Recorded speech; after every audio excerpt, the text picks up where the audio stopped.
All right, welcome back, everyone. We're diving deep into the world of DAX today. That's right.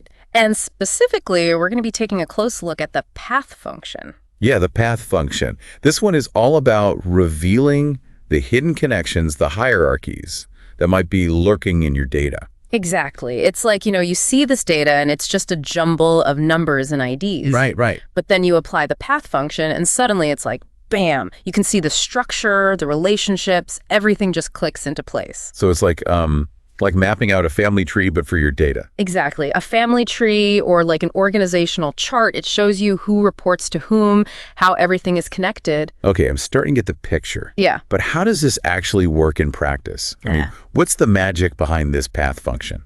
Well, let's imagine you're working with customer data, right? You've got all these individual customers and you know who their sales rep is, maybe their regional manager, all the way up to the CEO. What the path function does is it creates a text string that traces the entire lineage from a single customer all the way to the top. Oh, wow. So you can see the complete chain of command for each customer. Precisely. It's like a breadcrumb trail through your data's hierarchy. So it's almost like, those choose your own adventure books. You start with a customer and then follow the path all the way up to the top. I like that analogy. It really captures the essence of how path works. So how would someone actually use this path function? I mean, what does the formula look like? It's actually very simple. You just need two main arguments, the ID column and the parent column. Okay, so the ID column would be like each customer's unique ID number. Exactly. And the parent column would be the ID of their sales rep, who's their parent in the hierarchy. Right. So it's basically linking each entry to its boss, so to speak. Exactly. And then the function outputs a text string with all those IDs, separated by a delimiter, usually a vertical bar. Okay, so it's like customer ID, sales rep ID, regional manager ID, and so on. Exactly. You get a clear, readable path that shows the entire hierarchy. I'm starting to see how powerful this could be. But can you give me a concrete example of how this could be used to gain actual insights? Absolutely. Let's say there's a change in sales strategy at the national level. Okay. With Path, you could quickly identify all the customers affected by that change by tracing the lineage down from the national manager responsible. Oh, I see. So you could analyze the impact of that change on specific customer segments or even individual sales reps. Precisely. It lets you see the ripple effect of decisions throughout the entire hierarchy. This is amazing. You can really start to see the big picture with this function. But are there any potential pitfalls or things people should watch out for when using Path? Definitely. Data integrity is crucial.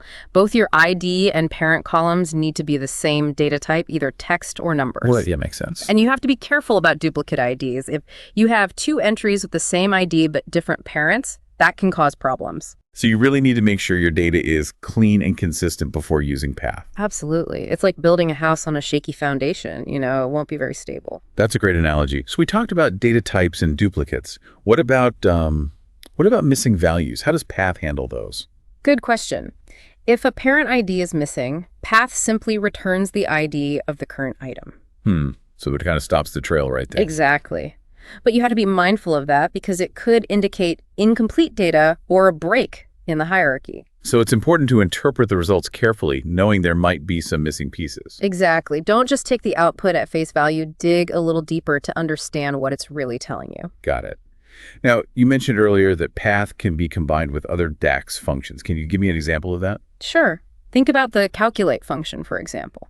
You could use Path inside a calculate formula to, say, sum the sales of all employees reporting to a specific manager. Oh, I see. So you can do calculations based on the hierarchical positions revealed by Path. Precisely. It lets you analyze different branches of the hierarchy and see how they're performing. That's really cool. But are there any limitations to Path? Any situations where it might not be the best tool for the job? Well, one thing to keep in mind is that it's not fully supported in direct query mode. Direct query mode. Yeah, it's a way of connecting to data sources directly without importing the data. In certain direct query scenarios, like calculated columns, Path might not work. So there are some specific situations where you might need to import your data first. Exactly. It's a bit of a technical detail, but it's something to be aware of. Good to know.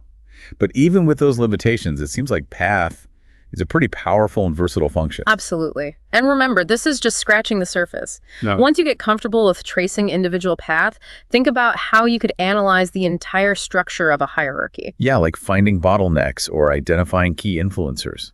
Exactly. The possibilities are endless. So go out there, experiment with Path, and see what hidden connections you can uncover in your own data. You might be surprised by what you find. Couldn't have said it better myself. Thanks for taking us on this deep dive into the Path function. It's been truly enlightening. My pleasure. Always happy to share the power of DAX. And to all our listeners out there, don't be afraid to explore this function and see what insights you can uncover in your own data. Until next time. See you then.